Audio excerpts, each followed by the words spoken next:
Halo semuanya, perkenalkan nama saya Mawarni Agustina Manik. Saya akan menjelaskan tentang filsafat pendidikan Kristen. Perlu diketahui, filsafat merupakan pandangan hidup seseorang untuk menjadi dasar di dalam seluruh aspek kehidupan mereka.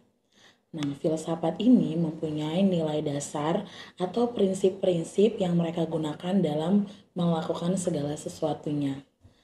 Nah, untuk penjelasan pendidikan sendiri, pendidikan merupakan bagian yang tidak dapat dipisahkan dari kehidupan manusia.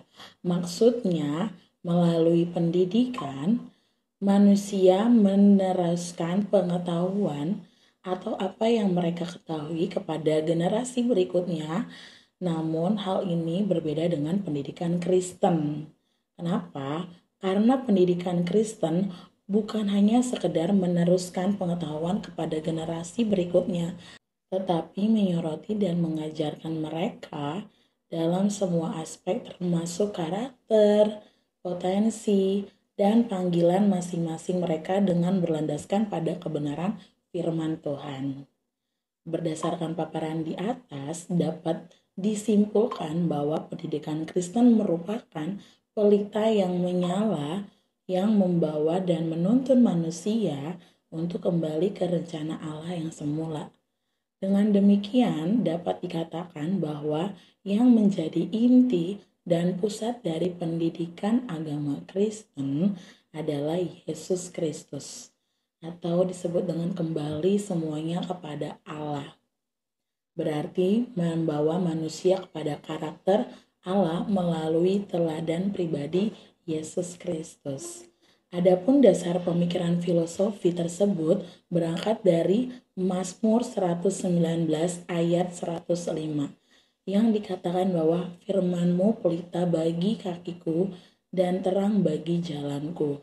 Pendidikan Kristen adalah pendidikan yang berpusat pada iman kita kepada Yesus Kristus. Adapun aspek-aspek yang mendasari filsafat pendidikan Kristen adalah sebagai berikut. Pertama, ada namanya aspek epistemologi. Aspek tersebut menerangkan bahwa Yesus adalah terang dan jalan kebenaran. Sesuai dengan iman yang kita miliki, satu hal yang paling sesuai untuk epistemologi adalah bahwa Yesus merupakan terang dan jalan kebenaran untuk kehidupan yang kekal. Yang kedua, ada disebut dengan aspek aksiologi. Aspek ini terbagi dalam nilai etika dan estetika.